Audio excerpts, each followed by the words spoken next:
At 210 degrees, 211 degrees, water's just hot. Nothing happens. At 212, you get a revolution. I was probably terrible at this, but the fastest way to disarm somebody is fall on the sword. Nice is, oh, you're trying so hard. But you're not getting it done. Kind is, what can I do to help you own the expectations? Most say their differentiator is their people. I'm not sure if they know that it's not. I think the staffing industry, whether we like it or not, has earned the bad reputation that it has. What is standing in our way? And it's ego. And it's not your team's ego. It's rarely the team's ego, This is the very first After Hours episode of Out of Line that I've done, and it could not have been more fun. One of my favorite people in the whole wide world, who I have known for what it feels like forever, but back in 2018, I met one of the best colleagues I've ever had, and who has turned out to be a really close friend as well. Former colleague David Beety, who I can't ever say his first name again. It's just Beety, by the way.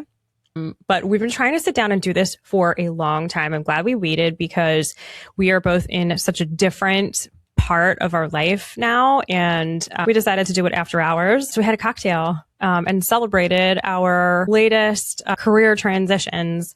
But I sat down with Dave, who has just founded his own staffing company called 212 Degree Titans.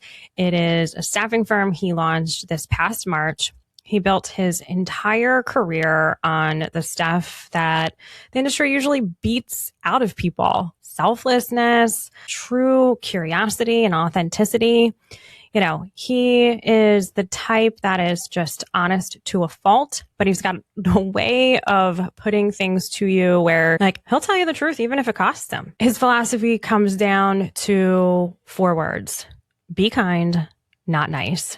I loved it. We had a great conversation about this. Once you hear him explain the difference, you're not going to forget it. So we get into leadership and sales, the mistakes that shaped him, why he thinks staffing is ready for a revolution that he's bringing. Fair warning, we did have fun on this one. There is maybe an alcoholic beverage or 2, but get ready. This one is one of my personal faves. Great, great person.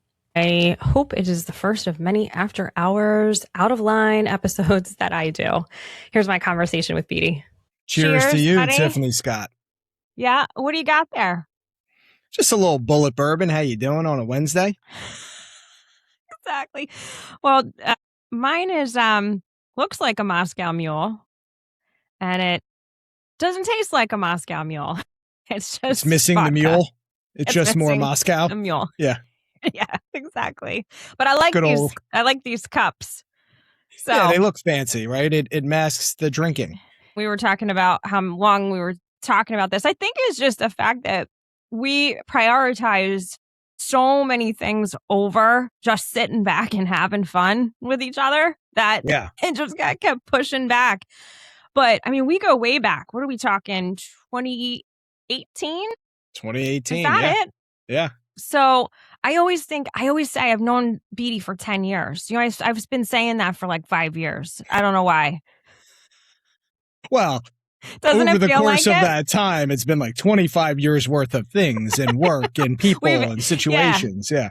It really has. We've jam-packed a lot into that my fake decade. But one of the things I remember the first time I ever talked to you, and it was like prior to us working together. And I don't know, this will sound, a little like I'm a softie, but I was like, oh, I really connected with this guy. Like he just sounds like, on the next level, like really good culture fit kind of guy. And we never spoke before. You were just so engaging. And I think, that's what I was saying to you before, that you have this way to draw people in and really connect with people. And I've always admired that about you. I've learned a lot on how to do that from you, just kind of observing you. And it's sincere. Like, I don't know if it really is or not. Sometimes I question that about you, but it feels sincere. Do you know that about yourself? Like, is that you would say a strength of yours? Absolutely. I get the question all the time is, what do you think has been a driver to your success? And people are looking for some magic bullet. I don't have it. For me, it is natural curiosity. If you ask me what's been the driver, I'm curious about you, Tiff. I'm curious about what makes you tick. I'm curious about the role and responsibility you have. I'm curious about the company you work for. I can't get enough information on people. I'm genuinely interested, right? Which is how I know I'm in the right business, right? It's just been a huge proponent for me to let free my inhibitions, right? Just go be curious, go open up that door, go ask that person what it is they do and, what would be helpful to them. Yeah. But there's one more side of that equation, right? And the other side of that equation is, you have to be able to see everybody's perspective, right? So if you are genuinely curious, you understand somebody, you understand where they approach things from, what's a problem for them, what is a reward for them, and you help them achieve those things because you want to. That's where the authenticity sits for me. I learned a long time ago, if I actually want what I'm trying to accomplish to happen, I need to make it happen for other people first. And I will be the byproduct of that. Right. So my needs come second to the people that interact with me. And that's a huge shift for people. They don't want to do that. They have a hard time doing it. Right. They, think about a business person, right? A sales rep. They have one goal. They need to sell something today to hit a quota, right? I knew that quota existed. I knew that I was going to engage Tiffany, right? Understand, should I solve a problem for her? Right. Fix her problem first, my quota gets chipped down. So I actually structured my mentality to reverse engineer the most common problems for people is selfishness, right? And I think that's why business to business reps, they don't know how to build relationships with each other. I've built a career on channel partnerships. I have, the first question out of my mouth after I understand somebody is, would this be a good introduction for you? Would this be helpful for you? And they stop and they stare at me and they're like, actually, yes. Yeah. Would you be willing to do that? And I said, absolutely. I had understood them. I heard their perspective. I like their approach, right? I'm beginning to build trust with them, right? And again, trust is either earned or given. I'm not sure which came first for me. I have gotten so much further in my career by trusting people first. If they abolish that trust, okay, it doesn't ever come back, right? Because it's kind of a, one strike deal. All right. Yeah. But that is innately mine, right? I know that's a fault of mine. I know that's a strength of mine, depending upon how you apply it. Yeah. But if you combo the curiosity, the selflessness, and the genuine want to help, that's exactly who I am. Yeah. At your core. You didn't have to work at that. Yeah. I mean, honestly, I had to work at that. Being a recruiter, I never realized I would get into that type of role in my life because I was not naturally curious about other people. I don't know if that's like an only child thing that I was just always kind of secluded and you were the center of everybody's attention. Nobody was the center of yours. Yeah. That's either that or I was just kind of by myself, I didn't really have that practice, but it wasn't a natural. I say this to a lot of people because, I talk to a lot of business owners and salespeople. And I think that's something I'm always trying to continue to learn from and perfect is making it as genuine as I can. And I do. I've evolved now. I'm definitely a lot better at it. And it's more natural for me now. But it was something that I had to overcome and really create steps to accomplish that. And when I learned early on in recruiting how powerful asking questions can be, I think that was the kicker for me. And I think people are naturally more engaged with you if you let them talk. 100%. You walk away from somebody and they know nothing about you and you just have a feeling they really like you anyway because you let them talk about themselves. I think that's important to people. So I've just always admired how you just do that so easily. It just comes so naturally.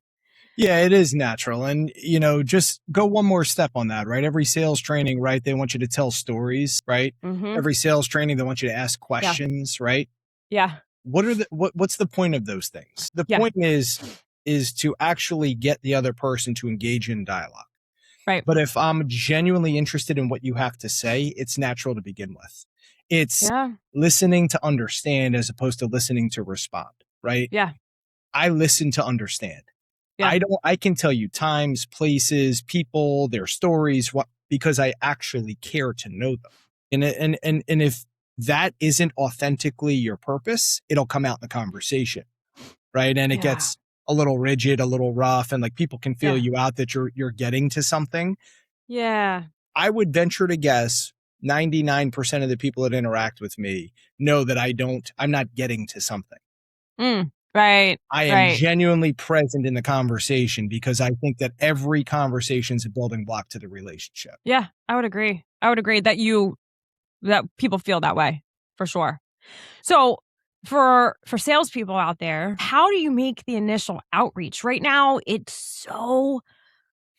everyone's getting bombarded with just email sequence after AI automation. Yeah. And, I think you and I we're both not culprits, but maybe victims of that, being on the sales side, not getting a lot of responses. How do you show that in your initial outreach and still have enough activity to make an impact on your results?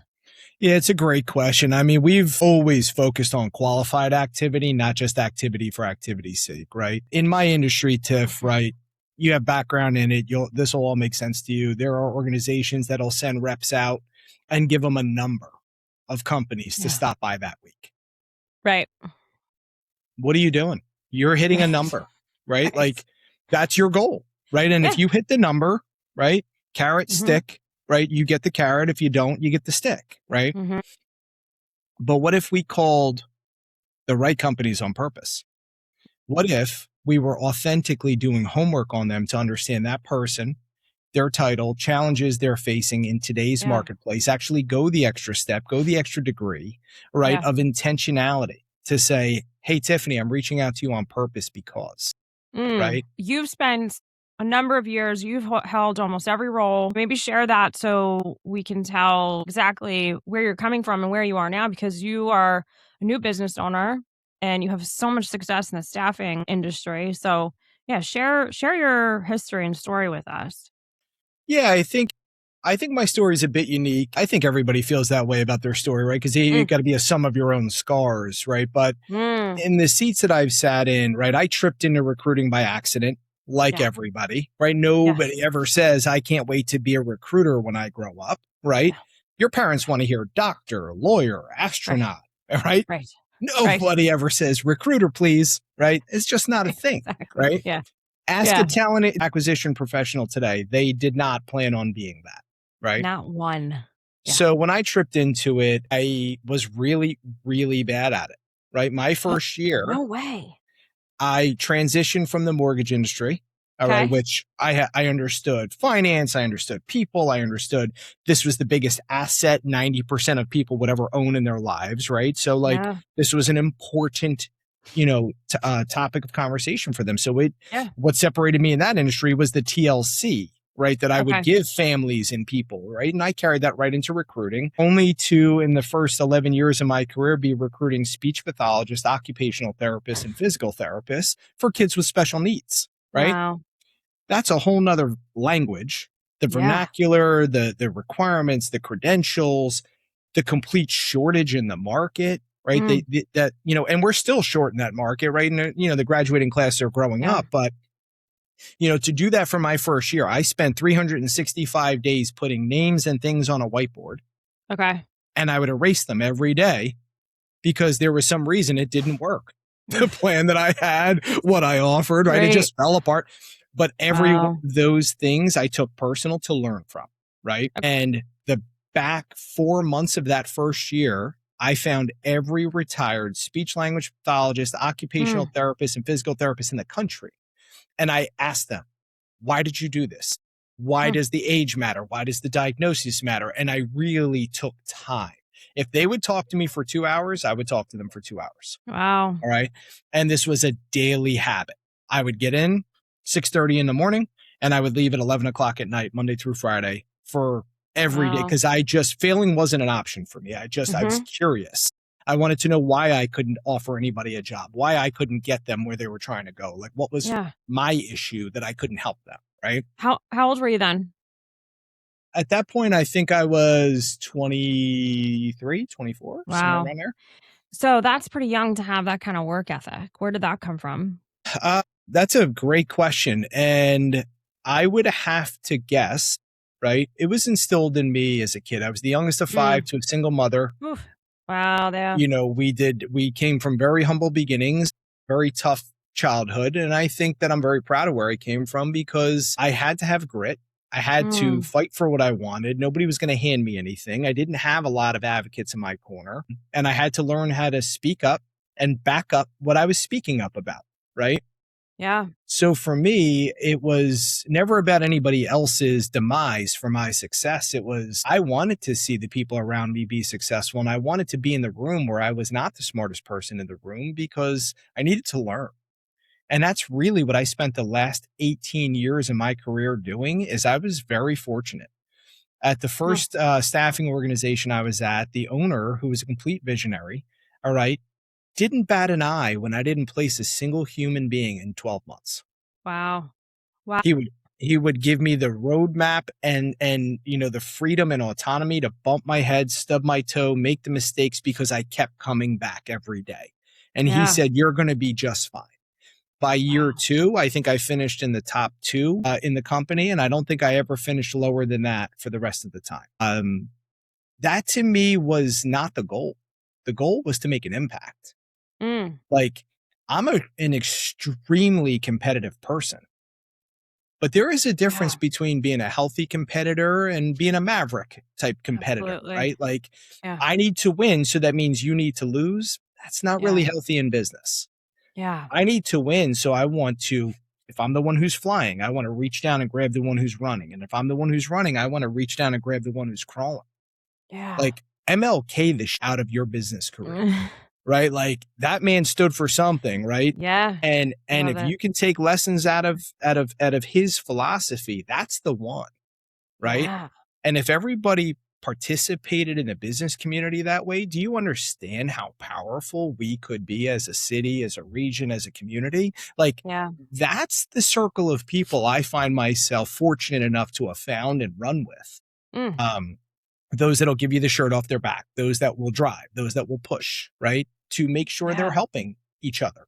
So I think that, you know, to get back to your original question, where did the work ethic come from to be so young to do it? I just didn't know another way. And I still don't. Wow. It's as simple as that for me. So that manager that you had that was so patient with you, where do you think you'd be if he had cut you the first 6 months? Do you think that had something to do with the path that you took for the rest of your career? Or was that just still part of your natural, would you have just bounced back in the next role, you think? I have no idea, to be honest with you. I never thought about that. And I'll tell you why. I never thought about it because, you know, most people snub their nose at the staffing industry by and large, right? And they should. I think the staffing industry, whether we like it or not, has earned the bad reputation that it has. Yeah. It's always been about the transaction. It's always been about volume, not depth. It's always been about, you know, A plus B must equal C, or I don't have time for it, right? Yeah. And look, it's fair in a lot of ways, right? Because the staffing industry demands results now, today. Yesterday is nice. What are you doing tomorrow? Right. And that's what the industry is about. But I just always played the long game. And for me, I knew that I found satisfaction in a client telling me I have this massive problem I cannot solve. And then I have access to people that, when presented the right solution, would gladly want to help here. So if I asked enough to understand the challenge and I presented the challenge to people that had a skill set to want to be able to solve it, and that became a marriage, that for me was damn cool, because outside of brain surgery or heart surgery, the way somebody provides for themselves and their family is the next most important life-sustaining need, right? That's our careers. So I never talked to somebody about a job. I always talked about their career. I always talked about where this would be a building block to get them the experience they needed to ultimately take another rung in their career up, right? Yeah. And people always seem to appreciate that. but they didn't know how selfish I actually was. The selfishness for me is like, I want to help people achieve those things because that fills my bucket, right? Yeah. Like that for me was like the thrill of the hunt was that, right? Tell me it can't be done and I'll show you another way. Yeah. And so for me, it was natural to want to stay in the industry. Leaving the industry was never a question. It was where I'm supposed to be. Like, I don't think I'm here by accident. Yeah. Interesting. So how long did you do that for? I was with 2 employers. I think I've had a total of 4 employers my whole life, something like that. But the last 2 employers I was at a total of 16 years. Wow. 17 years, something like that. Yeah. And all in the staffing industry. Yeah, it is unusual, but I'm a loyalist. And I think when you put curiosity, loyalty, and I was fortunate enough to be with 2 organizations that pushed me outside my comfort zone, right? That allowed me to be authentically me while learning their system and processes. And then having such amazing entrepreneurs in my last company that showed me front of house, back of house, always knew that I was going to leave them at some point to shoot my shot and start 212. And they were still in my corner. They were still willing to coach me, train me, show me the business side, show me the insurances, help me understand workers' comp from the back of house. And I feel very indebted. I think that I owe what 212 will become to them. And I really do believe that. I feel that way. This company must be successful because of them. And that would be how I'd honor their commitment to training and developing me. I love that. And honestly, I can relate because I feel the same way about my company is, it kind of led me to where I am now. And there's nothing left but to be successful. I mean, we were prepared. Obviously, you brought something to the table as well, but they exploited that in the best possible way. And I never spent so many years as uncomfortable as I did. And thank God, because owning your own business is the most uncomfortable experience of all. And I can't imagine if I wasn't as prepared. So that leads us to now. Congratulations. I'm so happy for you in starting this venture. And oh God, I always saw that for you. Selfishly never wanted to not work with you, but it's great to see you in this position. Tell us about 212 and how long have you been established now? And how's it going? 212, if you had asked me about 212 or the concept of 212 18 months ago, it was off in the distant, I'll get there, I'll get there. Right. Yeah. Couple of just personal shifts in life, a couple of things, really sparked that initiative to come back to the forefront now. Right. And, it got to a point in life where I said, look, I've learned, I've been coached, I've been given, a ton of responsibility to bump my head, stub my toe, fix it. Right. Yeah. Scale it. Grow it organically, merger and acquisition, right? And I'm like, you know what? I don't know what else I'm looking to learn. But the one thing I did is I promised myself is that I'm not going to be on my deathbed wishing I shot my shot. Yeah. All right. And listen, let's face it, I'm not getting any younger, right? The hair is turning colors, right? Things still jiggle a little bit too much, right? If I have a piece of cake, right? Like these things are happening, right? Yeah. But I still got so much passion for this industry, and I still have so much deep-seated belief that it's time for an evolution to happen in it, that I sat down, put pen to paper, and I did things that I hate to do. I am a CRO by nature, right? Like you got to face those facts. Today, you get an email from me. It says founder and CEO. Those are lies. Right? I am none of those things, right? Yeah. But I sat down and put pen to paper on a business plan. I did financial modelings, projections, and it was painstaking for me. I think I still have PTSD from those long days and long nights, right? Yeah. But I knew that this was a rite of passage, that every person that has this idea up here owes to put it down on paper and build a blueprint. Yeah. So I wrestled through that like nobody's business. And, we launched in March, right? March 19th to be exact. Okay. A day that I will remember for the rest of my life, because 212 went from being a dream to it has a logo. We are functioning. We have an office. We have humans that work here, right? Yeah. Like, we are doing things. And it took me 6 weeks, Tiff. And, anybody that knows me knows my foot is tapping, right? I talk to entrepreneurs now that just take curiosity in the business. Like, hey, why did you start this? Tell me what your angle is. What separates you from the very, very noisy crowd in the recruiting and staffing industry?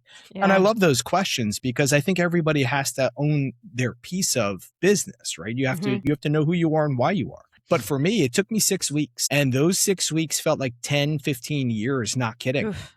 Yeah. 12 to 15-hour days, 7 days a week, right? Head down, not interacting with a lot of humans. And that is very counter to my nature. I actually recharge around people. I'm a true extrovert.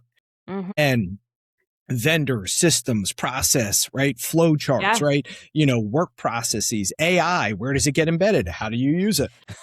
Right. And then the real question was, like, what is going to be different about 212 than any other organization that's out there? Like, why would somebody choose you and your process over $224 billion of other options, right? Yeah. And that was the part that I had fun with. So once I got the system and the flow down to 6 weeks, I said, ooh, this is the part I've been preparing for the last 18 years. I'm ready for this part. And that energy shot me out of a cannon coming into the beginning of May, right? Which is where I got to work on the business and not just be behind the scenes building it. Yeah. But we have built something that stands alone in the industry. Okay. That's not me saying that. This is our current clients, CEOs, COOs, CFOs going, Dave, I know you're new to the market, but what we just experienced with you in 4.5 hours, we could not find that talent in 4.5 months. And not only could we not find it, you're giving us more in-depth information on your candidate than I have on my staff. So when I took a step back and I started getting the feedback from customers, that's how you know it's true. Yeah. I'm biased. This is my company. I'm supposed to tell you we're good. Right. That means nothing in the world of staffing. Everybody says they're good, right? Yeah. I needed a customer to be able to hold tangibly something different. What is this process? Where we are in the step? Tell me what the assessment tells me. Tell me what this means, right? And they could follow along in a tangible, repeatable, scalable process that is not offered in almost any organization in this industry. We will stand alone there.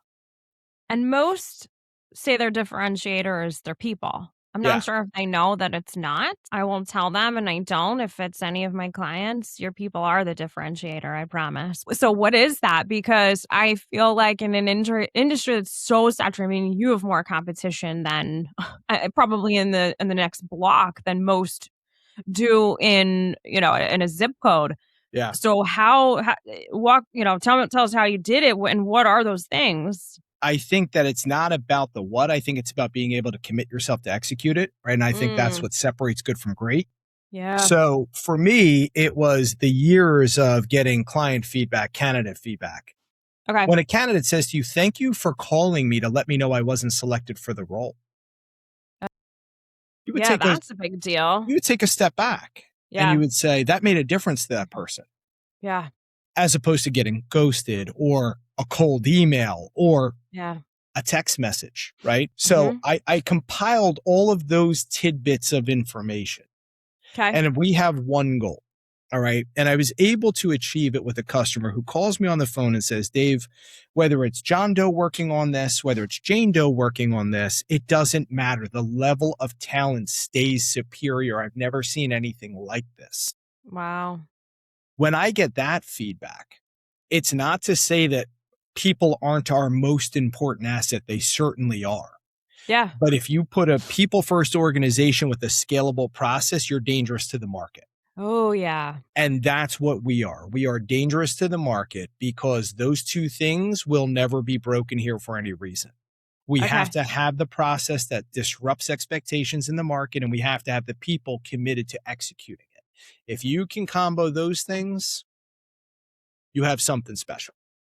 Well, I'm not surprised, but I am very curious. I saw on your website the whole STEAM, which I think is what you're talking about with your process. Yeah. So can you tell us how you came up with the name? When it came time to sit down and name this company, I wrestled with everything you could possibly imagine. And I landed with 212 because that's organically who I am. That's the way we've always managed client expectations. It's the way we've always managed our performance expectations. Are we at 210 here? How do we get to 212? And people ask me all the time, Dave, is it 212?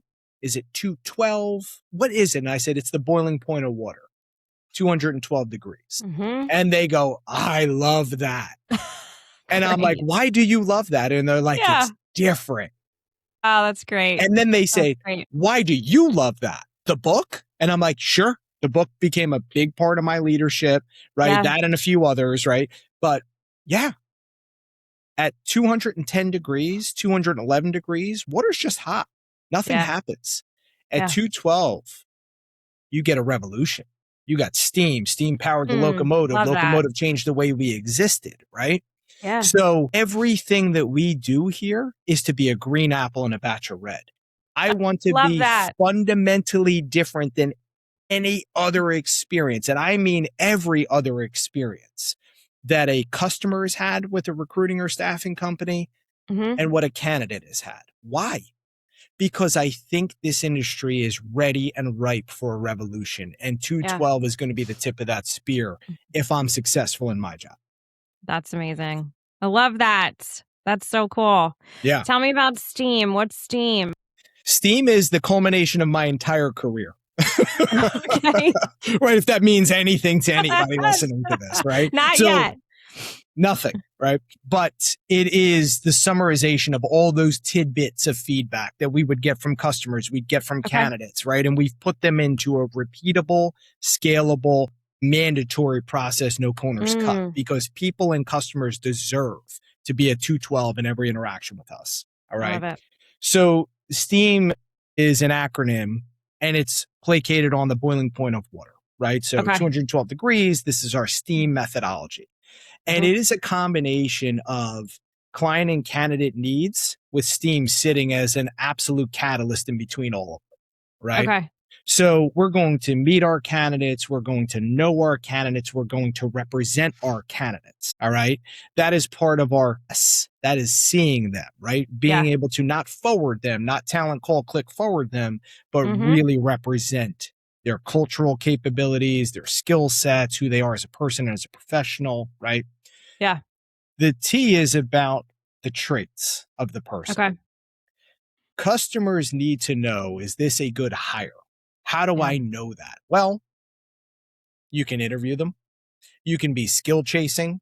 You can have, surface level quick interviews at rapid pace now with AI and all types of technology. But 6 months later, did it really work out? How well did we know that candidate? Right? We didn't know that their leadership characteristics were so counter to our culture that this person can't stay here. And it became a very costly hire. Yeah. Candidates want to stop taking jobs. Quite honestly, they have job hopping fatigue. If you talk to candidates in the market today, they're exhausted. There's a huge gap in the market between really, really, really good talent, not able to get an email back or even get an interview scheduled for something they're overly or highly qualified for, right? Yeah. So we offer a cognitive aptitude scored against the role that they are applying for. We offer a cultural assessment scored against the role, right? Wow. We do what I'm calling vapor view. Okay. Right. Cool. Playing on the Steam, right? Vapor view is a pre-recorded on-demand video interview of the candidate bringing their resume to life. Right. That's awesome. I love that. So if I can have 3 meetings, 2 assessments in one video to give our customers a 360-degree panoramic view of this candidate, and they have to say, I'm getting depth, breadth, articulation. I'm getting resume, track record, success, facts. And now I know that they're a cognitive and cultural fit for me based on a third-party, non-biased assessment. I definitely want to interview this person. That's the awesome. candidates are turning around saying, you understand me. You're asking me to understand. You aren't offering me this job or this job or this job or this job. You are talking to me about a career fit, a culture match, something that I can go and sink my teeth into because it's the right place for me. And they offer the things that are critically important to me. We are putting people together. Does that mean every one of our placements retire at the company? No, that's not what we're saying. What we're saying is that it is a good career and culture match with the skill sets the customer needs, with the way in which they operate, right? If it's a performance-based organization versus a well-oiled, big enterprise machine, you have to recognize that. And we have a proprietary client-based intake process that assesses all of those things before we go to market to match up the candidate pool to it, right? So the fact that we're willing to measure twice and cut once before we'll even put a rec on our board is the 1 degree that makes all the difference in this industry, as far as we're concerned. Yeah. Customers will say to me, you want to come out on site and see how we operate here? I'm like, absolutely. It's a prerequisite before we'll take the role. They're like, I love that. Come on site. So you're still local. Yeah. Great. That's great. Such value in that. I think that your best talent pools and your best marketing comes from being very deep and very localized in your recruiting efforts, right? You have to know the pockets, the commute, the city wage tax, the traffic patterns, right? Our business is going to be blueprinted here in the Philadelphia metro. That's who we are. That's where we live. That's where we raise our kids. That is our network. That is where we're going to build the brand of 212. And what are you staffing for? What are your specialties? Yeah, we're really salary banded, and most people are waiting to hear it's IT or it's, law and yes, that's a very, very good way to be positioned in the marketplace, is to be good at that thing. We are good at that $80,000 a year and above salary banded portion of recruitment and staffing. Our process is as good as any retained search out there, and we do a contingent. All right. But it is most effective and most scalable at that mid-management and above type of role, because those are also the most expensive on manager drag, culture drag, right? High turnover, big impact to the lack of business at those types of roles. Yeah, I think that's huge at that level. Even at it would be great to see at an entry level, because so important to have that personality fit. I had when I was researching your stuff, I saw your personality and I was like, oh, I wonder what he's using. I was the biggest naysayer in the world when my former employer came to me and said, we're going to be running predictive index. And I'm like, you guys are wasting my time. You want me to fill out a couple of number 2 pencil bubbles on some screen, right? And it's going to tell me how bad I am at this or how good I am at that. Like, sure. So I don't know, whatever it took, 30 seconds, 48 seconds to fill in the bubbles. I know. And when it produced my report, I was Kevin McAllister from Home Alone. I got my hands on my face. I'm like, that's me. Oh my God. How did it figure that out? Yeah. And then we started leading with it, right? It's like, hey, how do you get the dynamic of a team? And listen, that also changed the entire way I looked at puzzle pieces, right? Because you could have great talent that isn't a good fit for the team. And the team dynamic. And that's where most hiring managers miss, is like, this person checks all the boxes. We all have to be uniquely. Yes. But the fastest way to success is to respect those that are there in the role, busting their tail for it now, and giving them the missing piece that well rounds the team as opposed to disrupts it. That's where I'm really good at paying attention to people, assessing the talent and saying, hey, you're ordering this, but you really mean that. Is that true? Is that fair to say? And that's where, when I sit with a client, they're like, you're really good at this. I'm like, well, I hope so. Right. Cause this is how I feed people, like, my kids and like, this is what I've done with my life. But, it is such a distinct difference when you say, is a call center person no matter where they are? No. No, it's not. Yeah. There's inbound, there's outbound, there's what are they processing? How are they processing it? Is it credit and collections? Is it order processing? Is it troubleshooting? And those are all vastly different skill sets. So yes, does our process apply to talent attraction? 100%. But if I'm being honest and raw and vulnerable, I can't deploy this process at massive high volume, right? For just entry level. But I can do it for our customer base. And I just did it. Yeah. Right. So we had a customer that had a pretty high level mid-management role. We filled that and they were like, can you help me with a staff account? And I said, absolutely. And they're like, is it a waste of your time? I said, for a customer that we know your culture, we've already done your assessment. No, we can apply this. No problem. Yeah. Good. Staff accountant filled in less than 3 days. Wow. Candidate submission, now interviews, but yeah, because we understand it. Sorry, are you, do you have pools of candidates already? Are you starting to? Yeah. So you have some buckets of what you recruit for and then you're stockpiling. I know it sounds like you have inventory, but yeah. But it's good for the candidates too, because they can go faster once you get the roles.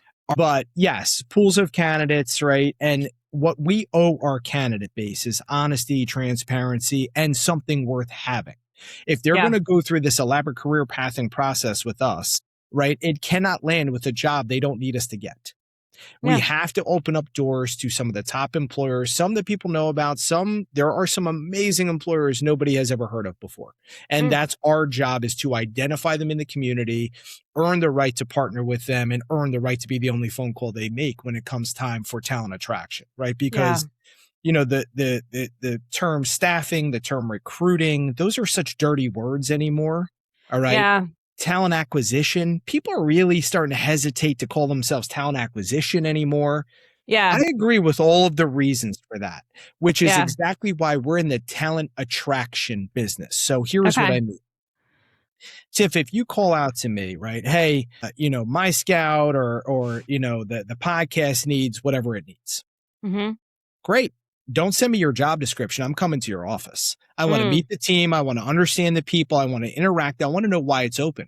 I want to know what didn't go well with the person in the last role. What were you missing? What do you need? What are the top 3 responsibilities? What are the tangibles? What are the intangibles? Right? Yeah. That intake process. Now, put it on steroids. Go out to our market. Our people know that we've known these things about who they are as a candidate, and this is what this culture and this company are looking for. Now we're not forwarding resumes anymore. We're representing qualified talent to top employers. And that's the game changer. I had a COO tell me the other day, she goes, I got to be honest with you, Dave. I like you. So that's why, you know, we gave you the order. Right. It was an HR manager. And I said, well, that's nice. I appreciate that. She goes, and you made me nervous. I didn't see a resume from you guys for 24 hours and everybody else we've always worked. We get 10, 15 resumes. My God, no way. And I said, oh, did you want us to send you all the ones that we didn't think were qualified? She starts laughing. She goes, absolutely not. She goes, but I got a little nervous. Like, are you working on this? Are you not working on it? She goes, but then you guys give me your 24-hour follow-up. Right. And you told me that you had already interviewed 11 candidates and you turned them all down for all the reasons you offered. She goes, and I'm thinking to myself, how could this be true? Everybody else just sends me those candidates. Right. And I got to weed through them. We sent her 1 candidate. Okay. Interviewed over 43. That was our stats. Right. Wow. She laughs. This person has done the job, is a culture fit at the right time, in the right place, has the right experience. And she goes, I've never been more floored in my entire life that you found this person. That's awesome. Right. And I said, well, we still owe you 2 candidates. Do you want to see those? Because we have a 3-for-1 rule. And she goes, why would I want to see any more candidates? I don't know if I've ever said this in my entire life. She's perfect. I'm like, don't jinx us. Nobody's perfect. Right. She's like, but Dave, I ordered like the impossible, somebody with backbone, somebody with grit, somebody with Philly toughness, somebody that understands us, somebody understands our culture, right? And she goes, you sent us the candidate that had all of those things. I go, don't expect that every time, okay? I said, we got lucky. We're going to give you a variety, right? Yeah. But my point here is that we didn't flinch to send her. We knew this was exactly who they needed. They interviewed her. They interviewed her a second time. They were waiting for something to go wrong.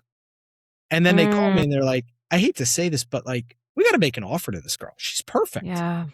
So she's now been in that role. And they called me today and they're like, she's absolutely killing it. She is everything we ever hoped for and everything we were missing in the last person. Thanks for taking the time to learn who we were and then reverse the search according to what our culture and our company was about. That's what awesome. 212 does. And that's the feedback that I've gotten my entire career that we had to put into a process. That's phenomenal. Congratulations. Thank you. And being so new and you're already getting that feedback I love it. Again, not surprised, but to pull all of that together in just maybe 3 months is pretty impressive. But I think, like you said, you were preparing for it for a long time. Yeah. And listen, right, I'm not alone. Jennifer, right, she's the head of our recruiting and that function. She just is all in on the process, all in on the brand, all in on the differentiated approach. And she lives it and breathes it every day, right? So for you to do anything, right, we can talk about technology, we can talk about all process, we can talk about scalability, we can talk about all those things. But if you got the wrong people doing the wrong things, you're always going to be at a friction point. Imagine if you align the flywheel and you got them all going in the same direction because they all have the same quest to be disruptive. Now you got something magical. And I made a promise to anybody that was near me, right, in a business sense, is that I'm always going to be very brutally honest about my weakness. The first thing I say to somebody who works around me, I have a severe weakness. The weakness is twofold. I can be like a bulldozer, and I am so proud of our people. This sounds terrible to say. I'm so proud of our people that, like, when there's a victory, I already knew how great they were. That's why they're here, challenging the cause, right, to exist. Right. And I forget to stop and smell the roses because I'm like, amazing. Let's go to the next thing. Yeah. Right. Because we have more people to help. We have more companies to, and I know those two things about me. Right. Right. So if you want to have a real relationship with people, they have to know your scars. They have to know your strengths. They have to know what you're working on. So when I first meet somebody, I told them, my intention for you is pure. I expect greatness. My job is to push you out of your comfort zone, to help you do things tomorrow you weren't sure you could do yesterday, right? And that has been my track record with people and the tenure that of people that have stayed with me, because I hit a point in my career, to be honest. Winning that deal, it's not that exciting. Right. Servicing an account, growing an account, I've done it. Helping people do something tomorrow they didn't think they could do yesterday. That gets me charged, right? I love that part of the job. And I've learned over the years that they need to be able to put their DNA on the process. It has to have some authenticity from them. But the rules to the game must be the same for everybody. We have to have a culture. We have to have values. We all have to play by the same rules here. But everybody gets to play soccer a little bit differently. Messi doesn't play the same way Pele did. All right. They all played the same game, but they had their own style. That is what our culture is about. It's getting the right people unified toward the right cause in their own authentic way. A company has to have a culture, and a company has to have standards, and a company has to stand for something, because if it doesn't have conviction, it falls for everything. It falls for the complacency. It falls for the blame. It falls for the system's clunky. It falls for, I don't like my boss. Right? It perpetuates excuses why you're not a performance-based organization anymore. You just exist. Okay. I've spent over 20 years trying to find words to explain what is so important to me when I interact with people. If you notice this entire conversation, I don't say boss. I say the people that work around me, people that work with me. That is who I am. But here are the words that I've come up with, and they're not authentically mine. They belong to somebody else that I stole about 7 weeks ago when I'm wrestling with how to explain this, right? Don't be nice to people. Be kind. Nice is, oh, you're trying so hard. But you're not getting it done. Kind is, what can I do to help you own the expectations here? Here are the rules to the game. What do you need from me? Autonomy, guidance, coaching, support, resources. What do you need from me to get this done? Not this way. Because you have the freedom to do it whatever way you see fit, because there are truly a million ways to skin a cat. What do you need from me to be responsible for your job under the rules to this game? So be kind. not nice. Yeah. Here's what that means to me. People can handle the truth. Tell it to them. Yeah. Respect them. Trust them with information. Trust them with the detail. Trust them with responsibility, because ultimately that is what people come back for every day. Yeah. They want to know that what they do matters. They want to know that they have a voice. They want to know they're respected and heard. Just because we have a difference of opinion doesn't mean I'm not listening. Mm-hmm. I never, not one day in my career have I said to somebody, do it this way. I have said, I have done it this way. It worked for me. Find your version of how to accomplish that thing. And then celebrate them when they do something outside the norm, when they try something outside their comfort zone. Because when they bump their head and stub their toe, right? Because I was the employee growing up in my career.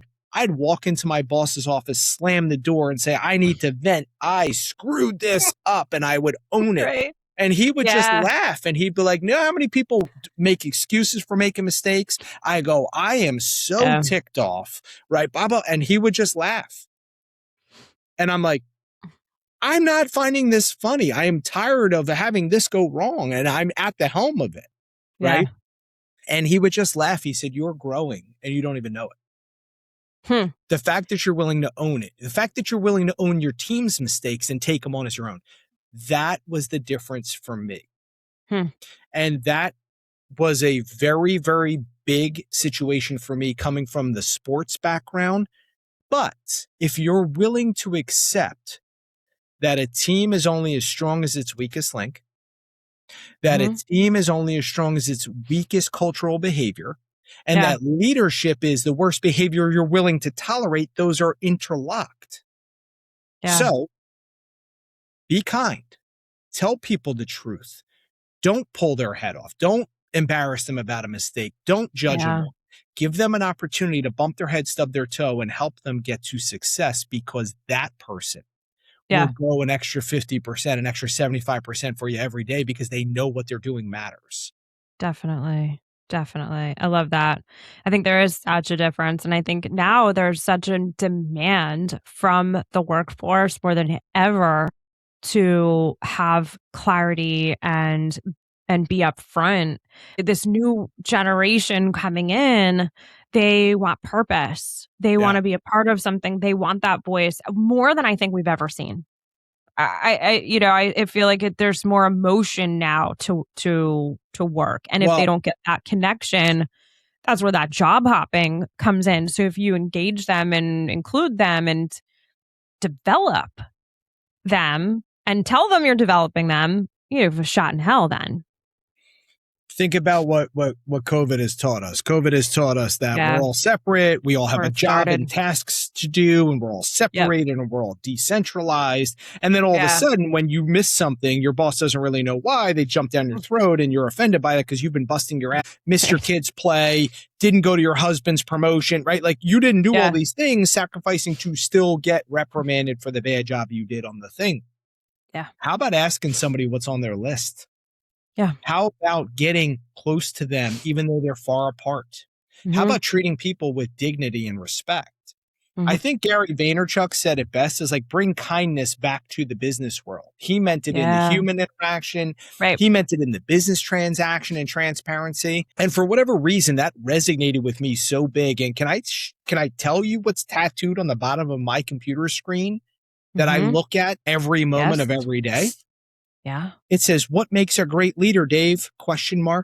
A great leader creates clarity, develops people, and consistently aligns individual performance with organizational goals. Wow. That is tattooed on my damn computer every day, because that is what gets you were going to say something else, but I like your version better. There's a lot of things tattooed on there. So depending on the day, I'll pick one of the sticky notes off. Good. But Good. But think about that for a second. We have not learned, I don't care what anybody says, we have not learned how to not blend work and life right now. All right. If you're a parent in 2026 trying to work, trying to be a leader, trying to be an executive, have big responsibility at work, you have even more complicated responsibility now with kids at home. Absolutely. Now, separate, decentralize. Nobody's really prepared to lead to begin with. Right. Nobody's really trained to lead to begin with. High performers, you're the next leader. Boom. Good job. Done. Congrats. And we wonder why.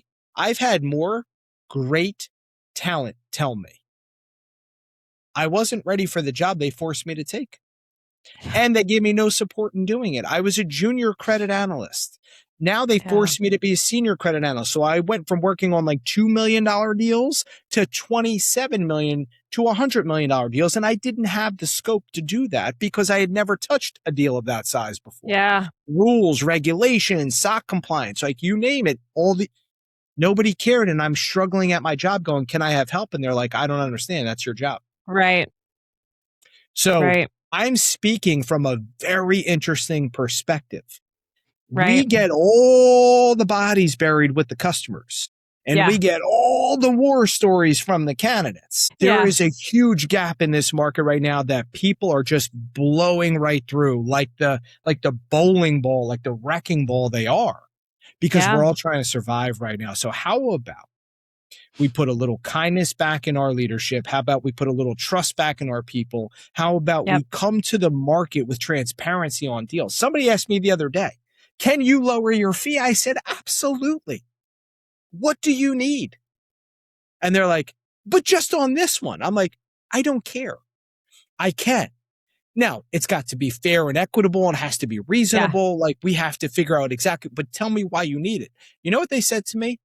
I'm coming up on my end of fiscal year and I literally have this much money left in my budget. Oh my God. I don't have any more money and this can't roll. I need this person now. Right. I said, not a problem. And she goes, why do you make it so easy to do hard business with you? Because you have to understand their perspective. They didn't come to me devaluing our service. They didn't come to me asking me for a freebie, like do your work for free, right? They came to me with a real business problem. I need to spend this because I'm out of time and I need and I don't have all the dollars you deserve. The customer tried to make it up for me on the next order and I refused it. I'm like, no, thank you. She was like, Dave, it's only right. I said, no, it's not.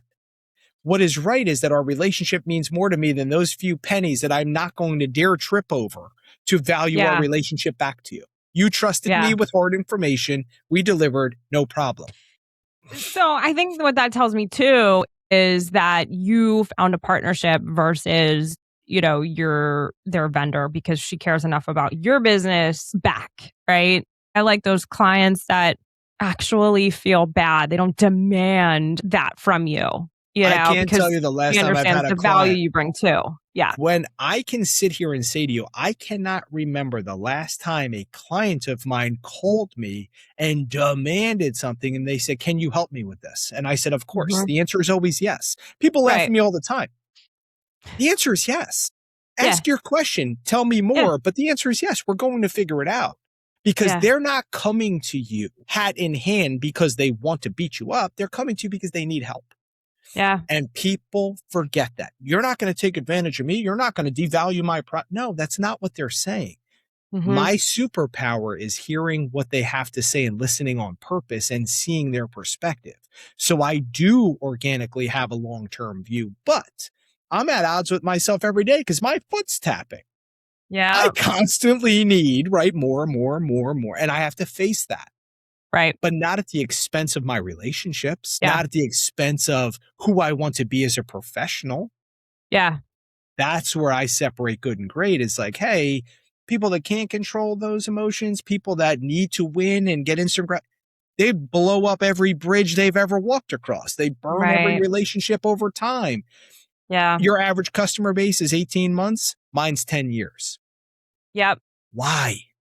Gary Vee, put kindness back in business. Help them out when they ask for it because there's a reason they're asking for it. You deserve to understand why. You deserve to help them. They deserve to ask you for help. But it has to be a win-win. People are so worried about win-lose, right? Win-win situations build real value. I think some of my best relationships started in adversarial situations that I didn't cause. I had to be brought into to resolve. Because people felt scorned. And I'm like, oh, this is so simple. How about we do this? And then you get that. And We'll earn your trust back and we'll accept our responsibility. They're like, you will do those things? Yes. Because I'm not about to be right. That doesn't matter. Who cares about why the milk spilled? Let's learn from it and try and prevent it go forward.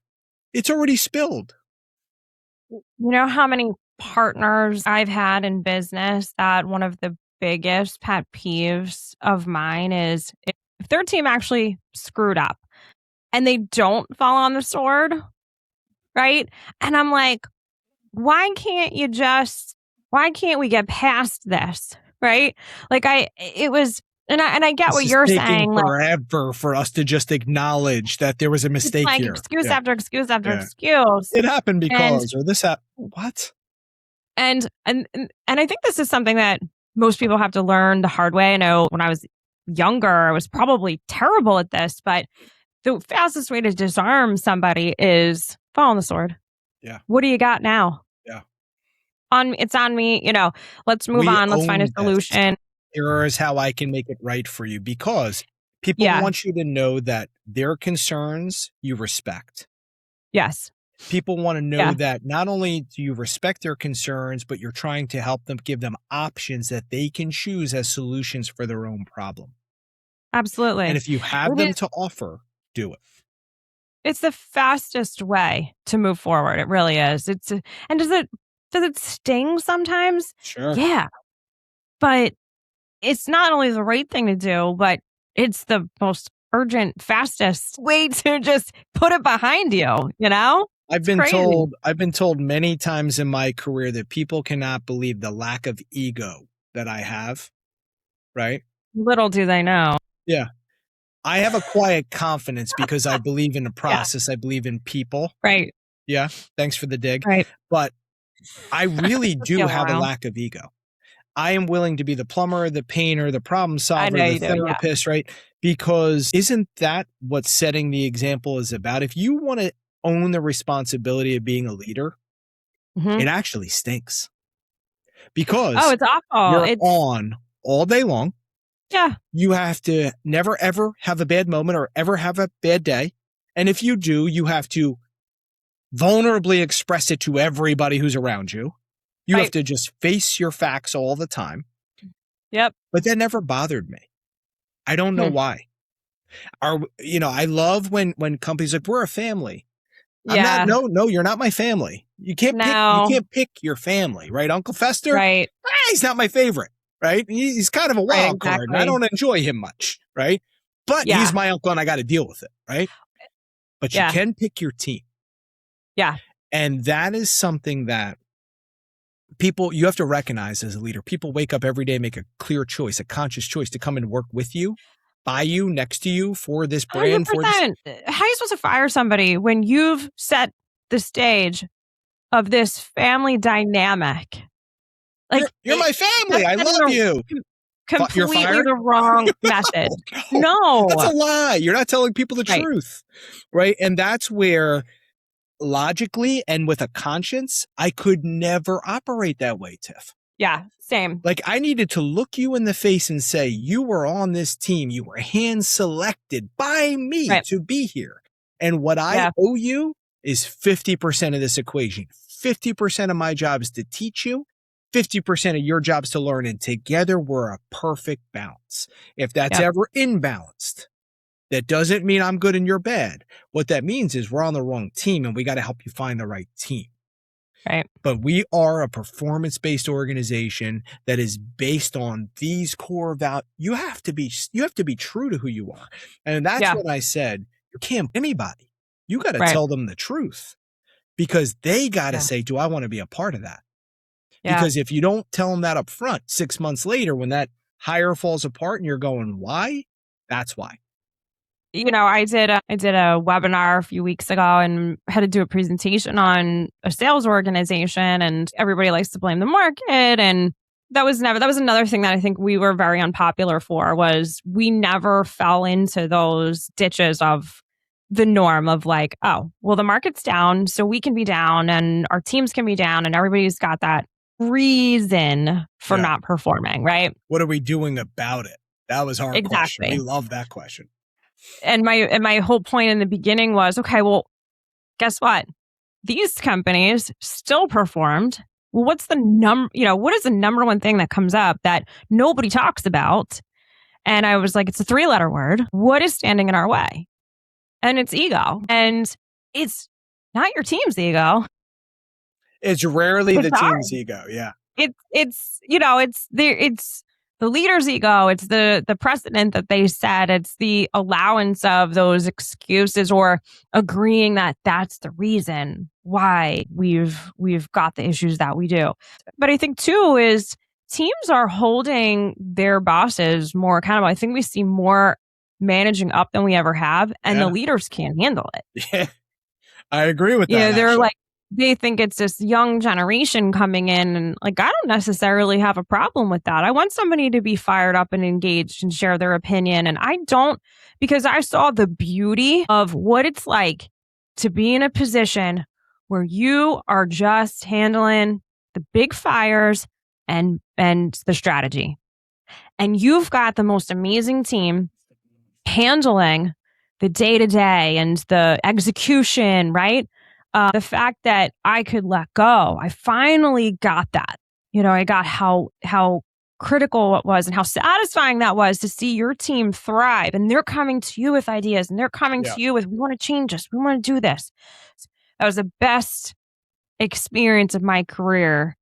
And I can't wait to get back to that, right? Where it's not just like the solo founder, that amazingly sexy founder title. Let me tell you, that comes with black and blues and stitches and scars and a lot of tears and crying nights. Yeah. Yeah. My kids have seen me cry more than ever in the last 3 months. I know, same. Yeah. I know, under my desk. What's the matter, Daddy? Yeah. Just 212. But you know what?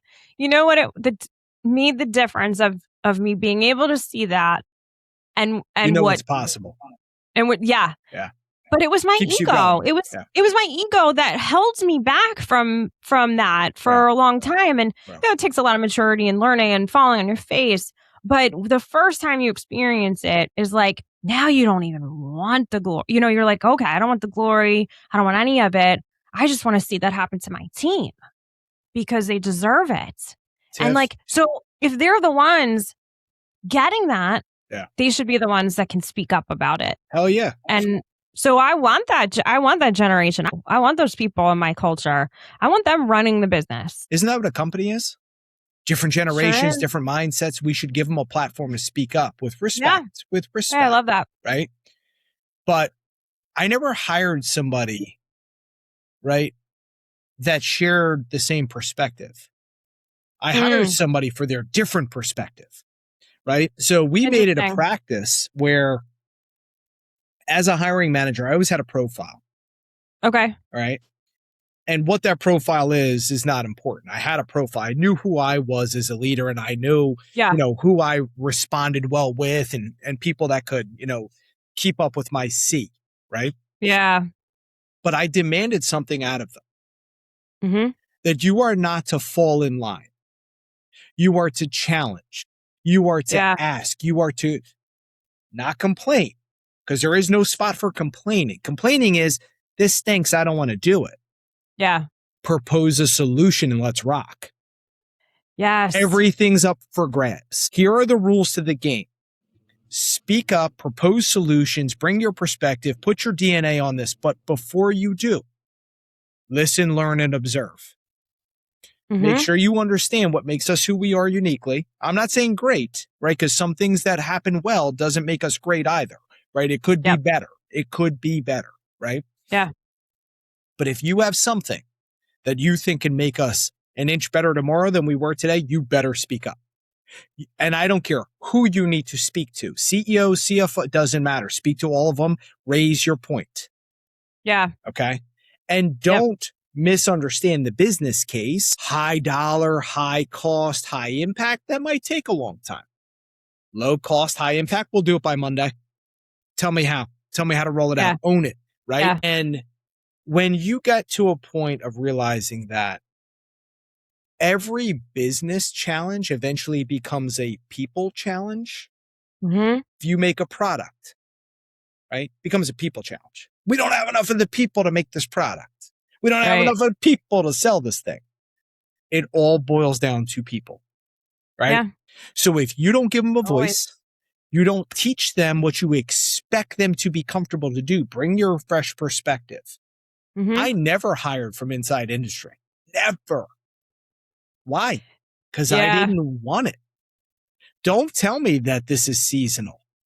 Don't tell me that there are Q4 spikes and that Q1's a desert town. Because ignorance is bliss for me. I didn't care. I just went and did.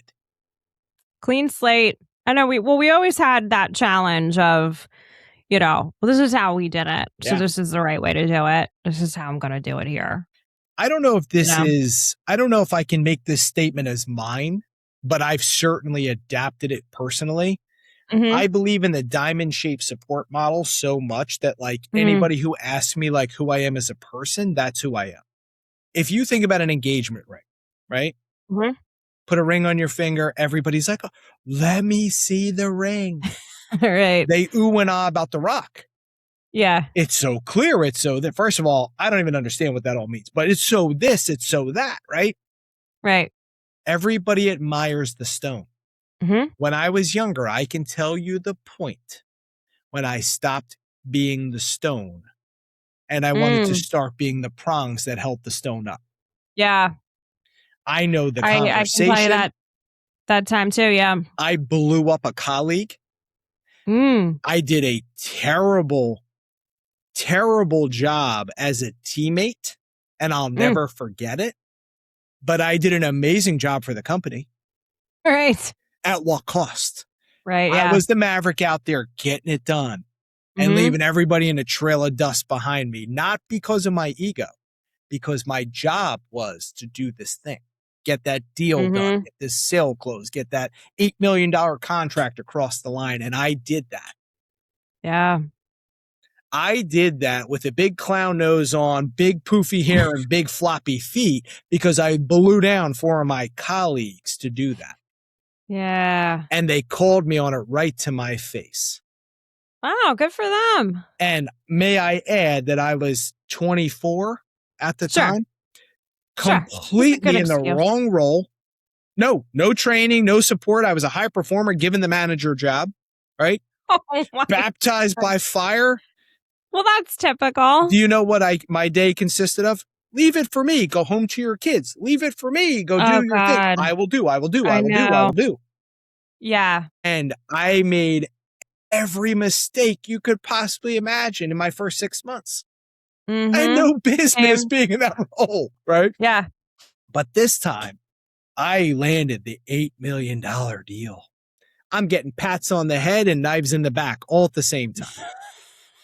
And I deserved every one of those knives in the back because I put the company first. The company, not the team, not the people. Right. So, but how would you have done it differently now, though? Because there a way to do it differently? I've lost years of my life thinking about that. Yeah. I would have collaborated. I would have really recessed the room and the knowledge in that room, and we would have come together with a plan of attack. We would have agreed, disagreed. We would have all unified and then executed. You know what I did? I waited for no things for anybody, and I went, got on a plane, flew down, called a meeting without any teammates, boom, and left them in the dust. Did I mean to do that? I thought I was helping. You guys have families. I don't have kids yet. I can hop a plane. Nope. I was making decisions for people I had no business making decisions for. I gave them no voice, no credit, no consideration, and I was the wrong person in the wrong seat getting deals closed. Get out of here. Did you learn immediately from that? Immediately. And that's why? Because they called you out on it?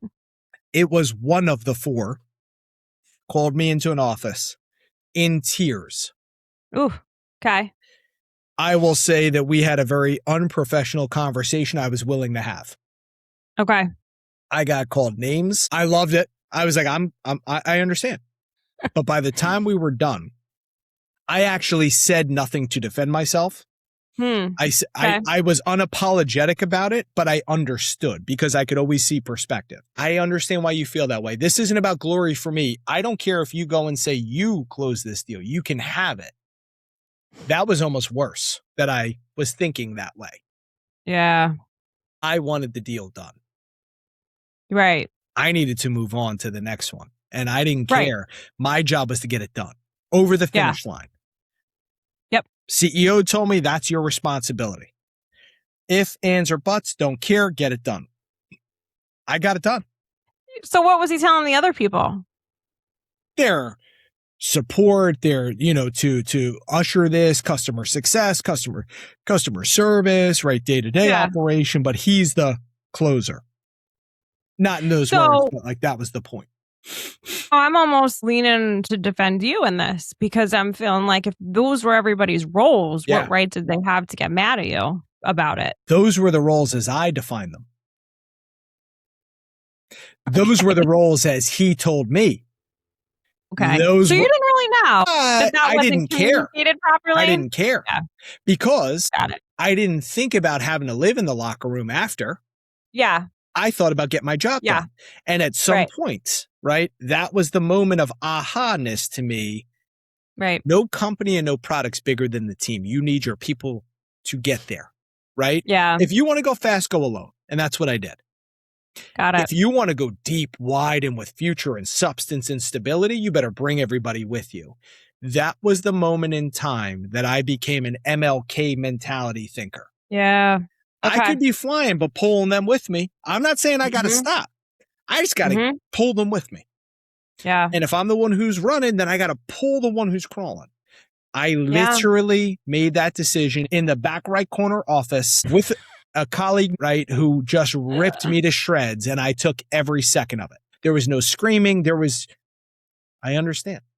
The rest of us who've had to work with you appreciate you. Yeah. And it's funny too, because I told you that I think I build better relationships right out of adversity. That was an adverse time.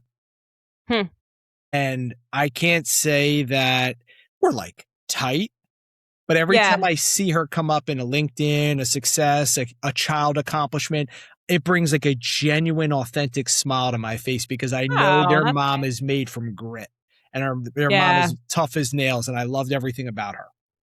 Yeah. Yeah. But that was the moment, right? That I decided, 1, I wasn't very good at my job. 2, I was like blinded by like what was important. And then 3, I could never run a team because I didn't think about the team. I thought we were there to service the customer, not the team. Right. That was the catastrophic shift in my thinking to say, if you want to take care of your customers, you better take care of your team. Yeah. And I've never gone back on that. So if my team is having problems or, they have a perspective and they want to challenge something, great, bring it to the table every day, every time, because I'm going to lay you out flat. You're going to lay me out flat and we're going to love each other for it because that's culture. And on that? Now you're a windbag like I am. Yeah. Yeah. And this episode proves that. Well, listen, get me talking about things that are fun and easy and, I'll be on with you all day. It's, well after hours. Hey, Beety, love ya. Cheers. Thanks again. Thanks, Steph.